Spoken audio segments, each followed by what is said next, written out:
Welcome to the Thrift Store Kitchen Review, where I test all the weird junk from the thrift store so you don't have to. Welcome to today's edition of the Thrift Store Kitchen Review. It's been a great year. We started the channel, we've grown, and today is going to be our last video of the year. We're switching things up a bit. We're not doing a review today. Rather, we are bringing back one of the most popular items that I have reviewed. That would be the Welbilt Bread Machine, and we're going to be doing some Christmas cooking in here.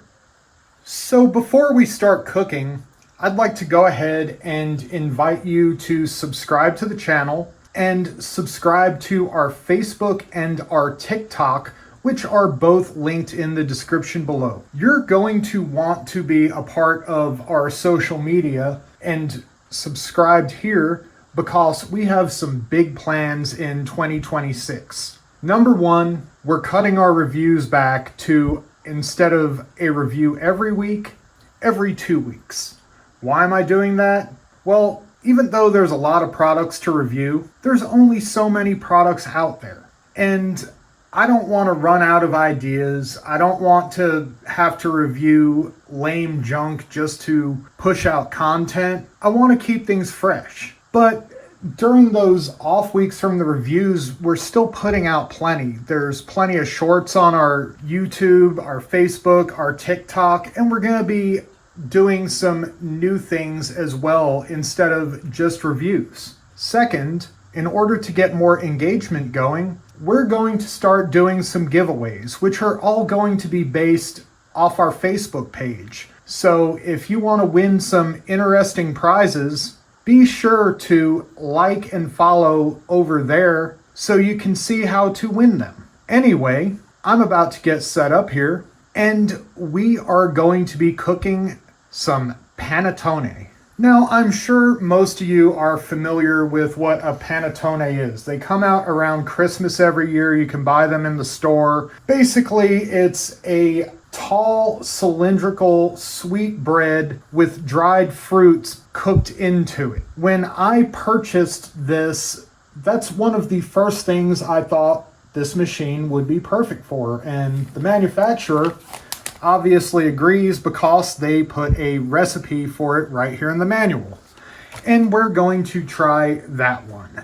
So we need to do our ingredients. If you saw the first episode about the Welbilt Bread Machine, one of the unique things about it was that the ingredients go in the reverse order from the more modern bread machines. Instead of going liquid solid yeast, it goes yeast liquid solid. So the first thing we need to add is 2.5 teaspoons of dry yeast.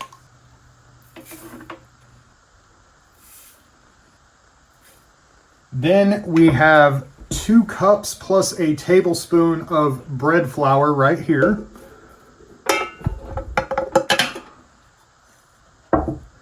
Then we are going to add 3/4 of a teaspoon of salt. Next is our sugar, and we want 5 tablespoons of that.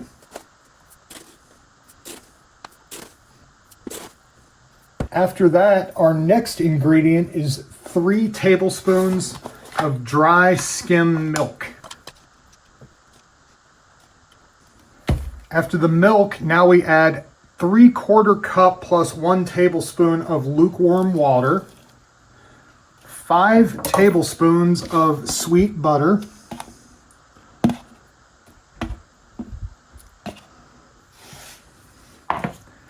then 1 medium egg. This is a large egg, but I'm sure we'll be fine. And then the last ingredient for this step of the process is 3/4 of a teaspoon of vanilla extract. Now that we're done with that, we're going to close the machine and select the sweet bread cycle and go ahead and start it. The dried fruits get added at the end of the secondary kneading cycle which will be approximately in an hour and a half. So we will be back to check on our panettone and add those things in a little while. We've reached the point in which we need to add our dried fruit. So let me open the machine up. You can see we have the dough ball in its kneading process. Now what we're doing, I have two. I have half a cup of raisins, which we're soaking overnight in rum. Add those in. And then the manual recommends candied orange peel, but I wasn't able to find any of that. So instead I have about 3 tablespoons, maybe a little more, of some candied holiday cherries. And I'm going to dump them in there now too. So now we have to go through the whole secondary rising and final rising and then the bake process. So we'll be back in a little while to check on our panettone once again. The kneading cycle just completed, and I just wanted to show, it looks like the dried fruits actually mixed into the dough ball really well. What gets me about this machine is when it came out, it was essentially prototype level compared to the modern bread machines, and just how well of a job it does in comparison to the more modern ones. We are in the middle of the final rising cycle for our panettone, and it's looking quite good. It's gotten most of the way up the pan. So shortly it will begin to bake, and I'm looking forward to the final result.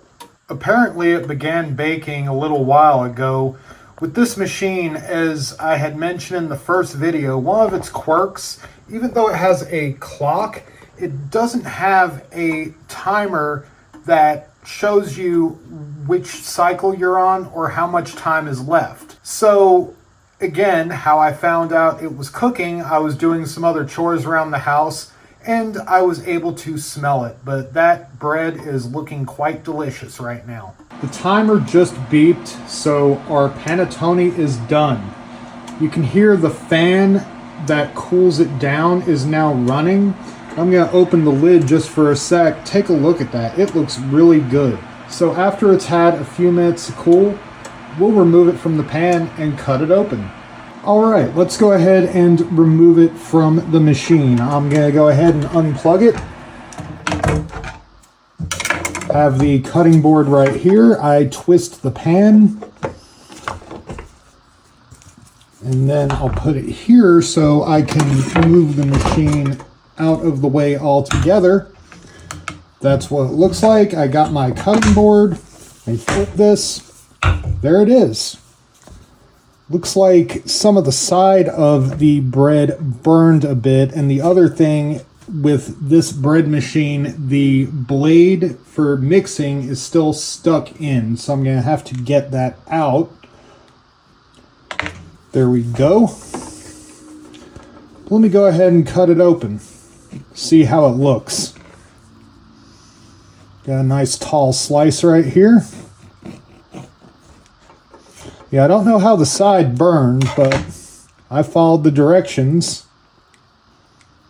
But yeah, take a look at that. You got your raisins, you got your cherry. Let me break off the top and take a bite of this. That did come out really tasty. Now, I wish the sides weren't burned near the bottom, but other than that, it actually came out really, really well.